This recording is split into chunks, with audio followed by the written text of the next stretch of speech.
So, ladies and gentlemen, my next presenter on this stage needs no introduction. They are a next web favorite, but I am contractually obligated to give one anyway. Coming up to the stage next is our speaker, Mo Gawdat. Yes, he is the former chief business officer of Google X, the host of the popular podcast Slow Mo, a podcast with Mo Gawdat, and the author of the international best-selling books Solve for Happiness and Scary Smart. He is also the founder of 1 Billion Happy. Listen, there is no sleep for Mo. Hashtag 1 Billion Happy is his moonshot attempt to honor Ali by spreading the message that happiness can be learned and shared by 1 billion people. The other 6 billion people on the planet need to still find happiness. His upcoming book, That Little Voice in Your Head, will be released in spring of 2022, and he will be doing a book signing right after this session at the ABC Bookstore booth number 17. Without any further ado, I need some love, some applause, some loudness, some greatness for Mo Gawdat!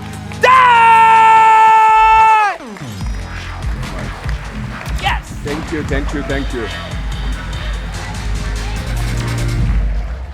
Thank you so much. I actually did not expect this.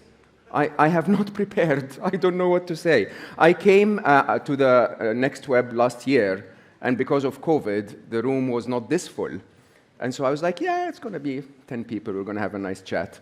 And there you are. So I don't know what to do with you today. I am very, very, very grateful that you came to join me. It's a very interesting time, actually, because I would probably say since maybe some of you know me since 2017 when Solve for Happy came out the first time.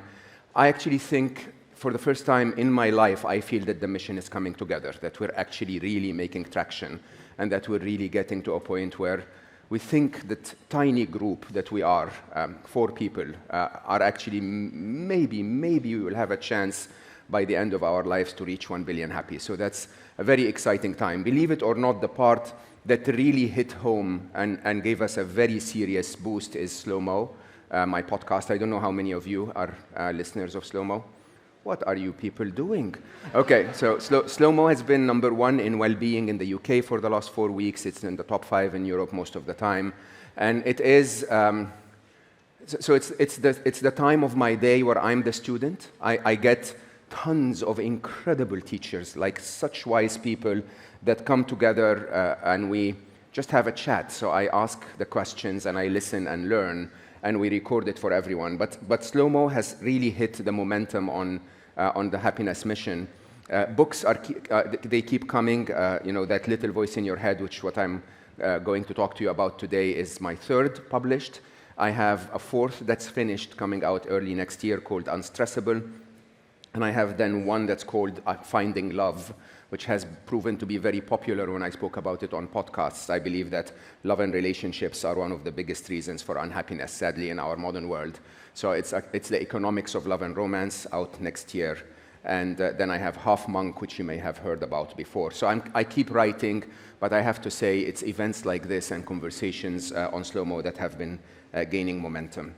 So that little voice in your head, if some of you were here last year, I spoke about Scary Smart. And Scary Smart was, from one side, the underlying reason why I started 1 Billion Happy. So when I lost my wonderful son, Ali, the mission to honor Ali was actually 10 million happy. So we wanted to reach 10 million people with Ali's message so that his essence, if you want, remains in our world and reaches at the end of, my mathematical weird calculation was through 6 degrees of separation, 73 years later, my son's essence will be everywhere and part of everyone. That was the selfish ambition of Solve for Happy.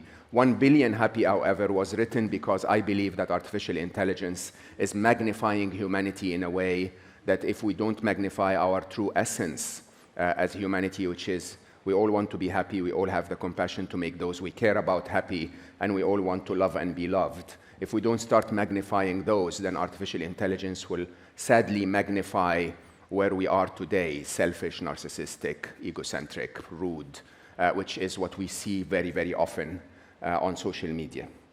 This year's book is almost the opposite of that idea. So in Scary Smart, I was trying to share with you what I understood in Google X around how AI is actually sentient. It's actually alive, which I know many of you have seen articles around that recently because of my fellow Google engineer, and that AI, being sentient, could not be controlled, and that it could actually only be motivated through ethics and values to have humanity's best interest in mind.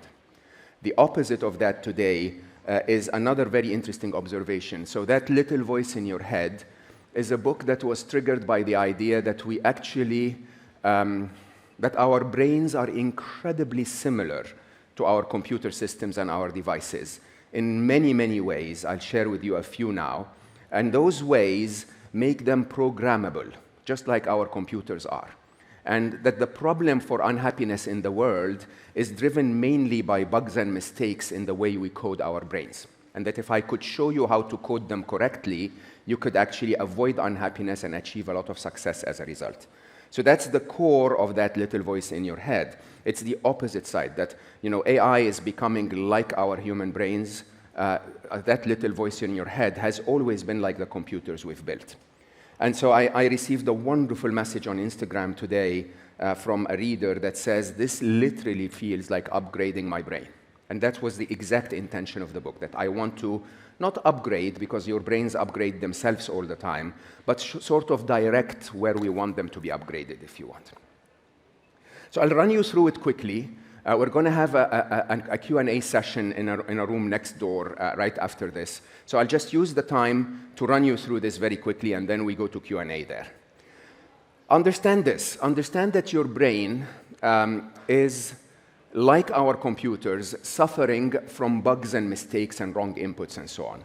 And I say that there are 4 reasons why our brains make us unhappy. So to start with, if you remember in Solve for Happy, I said that we're born happy, that every child you've ever seen, when safe, given their basic needs for survival, their default state is happy, right? And that we're happy by nature. We don't need anything from outside us. We just need to stop the reasons for unhappiness.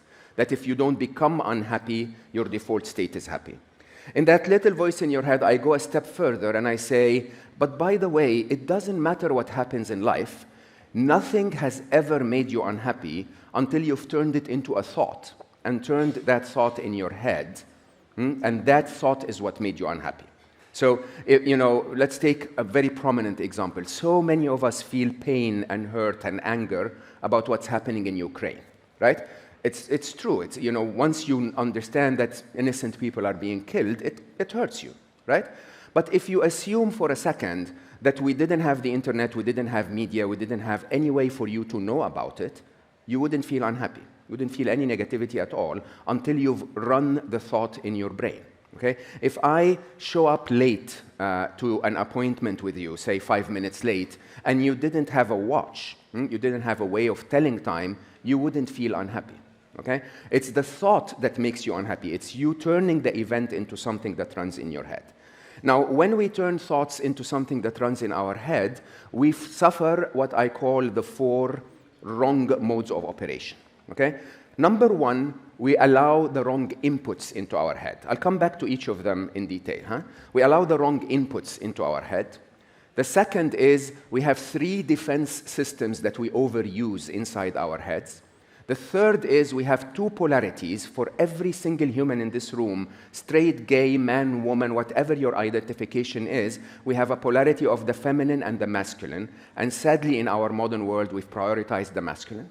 So that leads us to a lot of unhappiness. And the fourth is one single thought that I call in programming a looping thought, a thought that is playing over and over in your head that leads you to a lot of unhappiness. So let's go through those very quickly. We have built a world around capitalism, okay, that is all about attracting more and more of your attention. And sadly, because of a character of our brains that's known as the negativity bias, the only way for the social media or the mainstream media to catch your attention is through negativity. So even though our world today is actually full of wonderful people, I'm sure if I walked around the room and hugged everyone here, 98% of you will be wonderful. The 2%, please don't hug, right? But the reality is most of us are wonderful. Most of us have a reasonably okay life. But the world has that negativity bias so exaggerated. We're so exaggerated in it that the mainstream media only shows us negativity, only shows us what goes wrong. There may have been 7 million people in, let's say 3 million people in the Netherlands today or last night that kissed and laughed and joked and hugged. But the mainstream media will only talk about the one that hit the other on the head. Do you understand that? And that negativity is shifting our perception of the world in a way that's actually making us a lot unhappier than we should be, not because the world is wrong, but because we're negatively looking at it. On social media, to capture your attention, we have to be fake, we have to add filters, we have to add masks, we have to add toxic positivity, we have to add all of those things that are making us very unhappy. So, wrong inputs. The second is, as I said, the three defenses. The way our brain responds to all of this, remember, at the core of the reason for the existence of your brain, it is just a survival machine. It really is only trying to protect you all the time. Yeah, you can push it further and create phones and apps and amazing things and technology and so on. But the core reason why your brain thinks, like any other biological organ in your body, is it's trying to keep you safe. Now, it uses 3 layers of defense. One of them is known as the reptilian brain, and the reptilian brain is there to attempt to run away from danger without a thought. If you come near a lizard with a ball of flies, which is like such an tempting thing for it, it will still run away. Okay? And that constant fear is one layer of your brain. The next layer is the mammalian brain, as they call it. And the mammalian brain is that brain that is all about approaching pleasure and avoiding pain. The monkey brain. The monkey, if you approach it with a banana, even if there is a little bit of threat, it will try to get the banana, right? If you punish it with an electrical signal for touching bananas, it will stop touching bananas. You understand that? And we have that within our human brain. The third layer, which is very interesting, is we're the only ones privileged to have that, is the rational brain. And the rational brain is trying to do what? It's simply trying to plan and analyze and look at the past and learn and look at the future and set a plan and all of that. And basically, it's our way of protecting ourselves, not away from immediate danger, but from future possible danger. The problem with those 3 brains is that when you run through them, what ends up happening as we humans exaggerate our tendency for safety is that we suffer from what I call the AAA: aversion, attachment, and an all-pervasive dissatisfaction. Okay? Aversion is that constant fear of everything. So again, I use Ukraine. Of course, I love the fact that we all have the compassion for what's happening. But for some of us, we're so afraid. Like I was talking in the UK a couple of weeks ago, and people are so afraid that the world is going to end. And that aversion of the fear of things gets so exaggerated within us humans, followed by a sense of attachment. So that's your reptilian brain. And if your reptilian brain is not within control, it's really making you unhappy for no reason whatsoever. Okay? The second layer is what I call attachment. Attachment is because we love pleasure and we avoid pain, we constantly try to stay within the familiar. So many of you will know that some of the hardest moments in our lives is when we break up with a loved one and people will come to me and say, oh, he left me or she left me. And I go like, congratulations, that's amazing, right? Seriously, why are you so stuck to someone who was eventually about to, obviously if they left, then the relationship was not great, okay? And by the way, there are 3.4 billion others that are out there waiting for you to explore life. Right? And the attachment that we have is constantly making us unhappy because we exaggerate that. We exaggerate wanting to stay within the familiar over having the adventure of actually living. Now, the all-pervasive dissatisfaction is probably the character that is refined only to humans, which is basically a character that says, regardless of what's good in my life, I still always find something I'm unhappy about. Why? Because your brain that wants to keep you safe wants perfection. Okay? So if a tiny thing might go wrong in 6 years' time, and everything is right now, your brain continues to want to be in that negative thing, and that makes us unhappy. I'm going to rush quickly to get into some solutions before we go. Two polarities. The third reason, or the third mode of operation that makes us unhappy is the hyper-masculinity of our society. I say this in front of everyone. I promise you, this is your biggest responsibility if you want to fix our world. If you want to fix your relationships, if you want to fix your happiness, it's your top duty to empower your feminine. Okay? Now, in 2 words so that I'm not misunderstood. Man and woman are biological definitions. Gender identity and gender fluidity and sexual preferences are that. They are gender identity and sexuality. Masculine and feminine are characters. They're qualities that we use to navigate life. If you take a problem and analyze it analytically, that's a masculine trait. It is highly correlated statistically with those of us who are archetypically masculine. If you take that same problem and analyze it with intuition and creativity, you're using your feminine side. Okay? And there are tons of qualities. I identified 137 of them that you split between the feminine and the masculine. Right? And the problem we have in our life today is that because of capitalism, we've centered ourselves around the masculine. So we use linear thinking, we use analytical thinking, we use strength, which becomes aggressiveness if you push it, and so on and so forth. While what we need in our world today are things like creativity, things like empathy, things like playfulness, flow, appreciation of beauty, and so on. These are all the things that we're missing in our lives because we underplay the feminine. So I wish I could have time to talk to you about this specifically. It would take me around 4.5 hours. But I ask you to please find me talking about this online, because this, in my view, is the biggest topic that would fix our world today, is that each and everyone has feminine and masculine in them, but they're imbalanced. Okay, I'm 58% feminine, just for all of you to know. Huh? My measurement of my tendency to use my feminine qualities, despite my beard and my masculine appearance, is feminine. Okay, and because of that feminine, I'm able to talk to you about certain things that maybe others are not able to. It's really something that our world needs. Finally, there is that incessant thought. Okay, that incessant thought, believe it or not, is the single biggest reason, this actually is scientifically proven, for all mental health issues that we suffer as humans. So there is something that is known as hypofrontality. And hypofrontality is the inability of our brain to focus enough to get out of its repetitive patterns of thinking negatively. So your partner says something hurtful on Friday. What do you do on Saturday morning? You wake up and say, oh, remember that clip from Friday at 4 p.m.? Let me play that again and torture myself, right? Very clever, huh? It's the Netflix of unhappiness. It's like unhappiness on demand. You know that horror movie at 4 p.m.? Let me play that again and again and again. And we have an enormous ability as humans to just keep that pattern going, sometimes for years, okay? And the opposite of that is something that we learn in meditation. And most meditators, I interviewed Galen Tupton, the top monk in the UK, on Slow-Mo on my podcast. And he was talking about the value of meditation not being able to calm your brain. Okay, that's the result that you're aiming to achieve. He said the exercise itself is to let your brain go out of control and pull it back. Like you're in the gym, you're pulling something. This is the movement that you want to become better at calming your brain.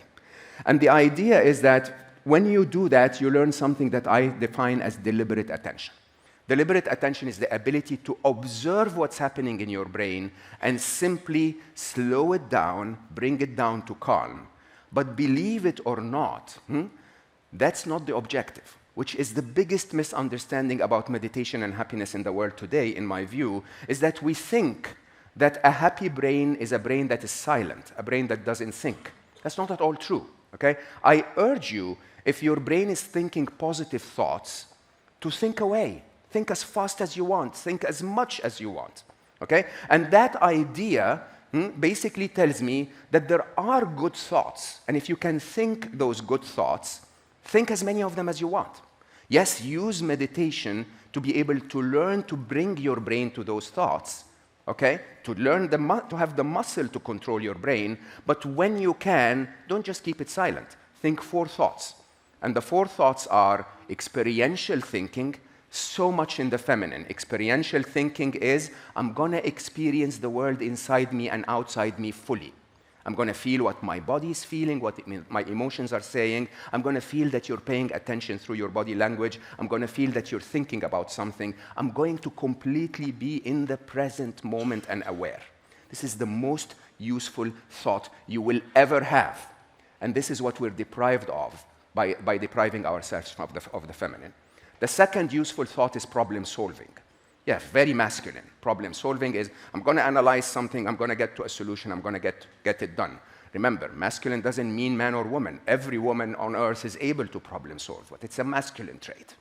Okay? Now, when we get into the problem solving stage, we're using this machine in a way that's actually positive.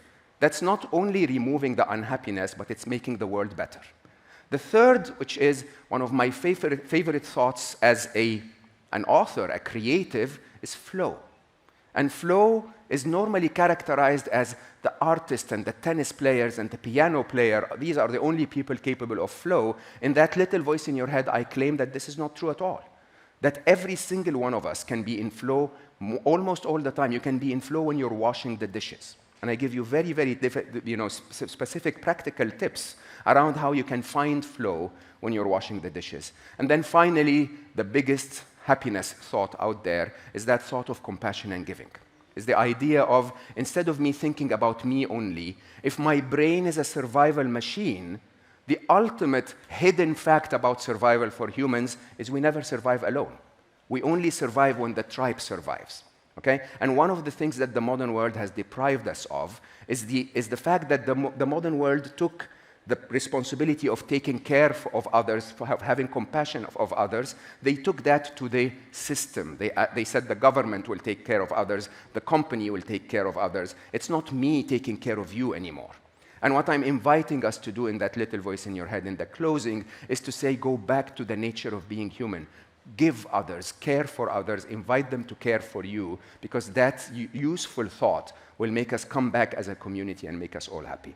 I'm sorry I ran out of time. I could have spoken a lot more. I hope to see you over there, and I hope you find some of that content online and get in touch with me on Instagram or something, and I hope you will always be happy. Thank you so much for your time.